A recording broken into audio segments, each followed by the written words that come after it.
Hello students, आज मैं आप लोगों को भारत में प्रधानमंत्री के पद, शक्तियाँ और कार्यों के बारे में बताऊंगी।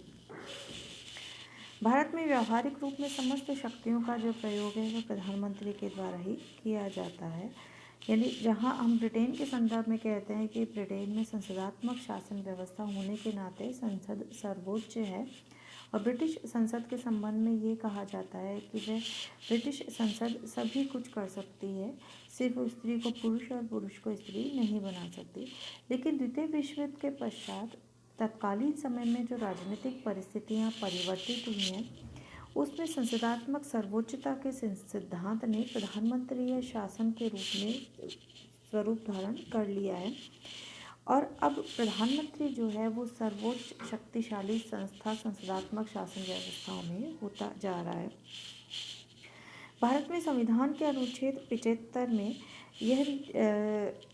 उल्लेख किया गया है कि अन्य मंत्रियों की नियुक्ति प्रधानमंत्री के परामर्श पर राष्ट्रपति द्वारा की जाएगी। भारत में सैद्धांतिक रूप से या ये कहना चाहिए कि संसदात्मक शासन व्यवस्था वाले देशों में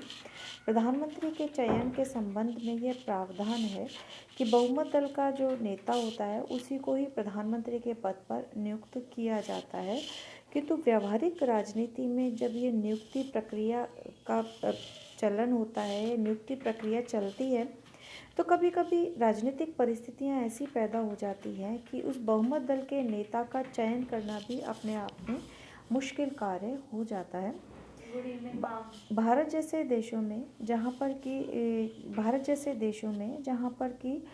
बहुदलीय शासन व्यवस्था है, बहुदलीय राजनीतिक दल होने के कारण भारत में प्रधानमंत्री के चयन में राष्ट्रपति के विवेकाधिकार शक्तियों का प्रयोग भी हो जाता है। प्रधानमंत्री को अपनी मंत्रिपरिषद का निर्माण करते समय प्रशासनिक, राजनीतिक, क्षेत्रीय, धार्मिक और अन्य बातों को ध्यान रखना होता है। भारत में प्रधानमंत्री के चयन के संबंध में सामान्यतः 2-3 जो सिद्धांत हैं वो या 2-3 स्थितियाँ जो हैं वो प्रचलित रही हैं कि कभी स्वयं जनता के द्वारा प्रधानमंत्री का चयन किया गया है, और ऐसी स्थिति जब उत्पन्न हुई है जबकि किसी भी राजनीतिक दल को जिसको कि बहुमत प्राप्त हो रहा है, उस राजनीतिक दल का एक प्रमुख नेता के नाम पर ही चुनाव लड़ा जाता है और जनता उसके नाम पर ही अपना वोट प्रदान करती है। ऐसी स्थिति में प्रधानमंत्री के चयन को ये माना जाता है कि स्वयं जनता के द्वारा ही किया जा रहा है। अगला है आम सहमति के आधार पर प्रधानमंत्री का चयन, जैसे कि भारत में 1964 में शास्त्री जी, 1967 में श्रीमती गांधी, 1977 में मोरारजी देसाई और दिसंबर 1989 में वीपी सिंह, जून 1991 में पीवी नरसिम्हा राव, मई 1996 में और अप्रैल 1997 में क्रमशः देवेगौड़ा और गुजराल ने आम सहमति के आधार पर प्रधानमंत्री का पद प्राप्त किया था। कभी कभी भारत में जब किसी एक राजनीतिक दल को बहुमत प्राप्त नहीं होता है, तो ऐसी स्थिति में प्रधानमंत्री के चयन के संबंध में संघर्ष की स्थिति उत्पन्न हो जाती है। जब भारत में एकदलीय प्रधानता वाली राजनीतिक व्यवस्था समाप्त हुई और बहुदलीय शासन व्यवस्था अपना संपूर्ण रूप से स्थापित नहीं हो पाई थी, तो इस तरह के संक्रमण काल में प्रधानमंत्री का चयन जो है भारतीय राजनीति के लिए सबसे विकट परिस्थिति के रूप में उत्पन्न हुआ था। और इस तरह की स्थिति जब अधिक मुश्किल हो गई, जबकि प्रधानमंत्री के चयन के लिए किसी एक नेता के नाम पर राजनीतिक दल अपनी सर्वसम्मति उत्पन्न नहीं कर पाए। लेकिन वर्तमान समय के अंदर 2008 में या 2004 के चुनावों में भारत में कहना चाहिए कि गठबंधन राजनीति जो है वो मजबूती से स्थापित हो चुकी है। अब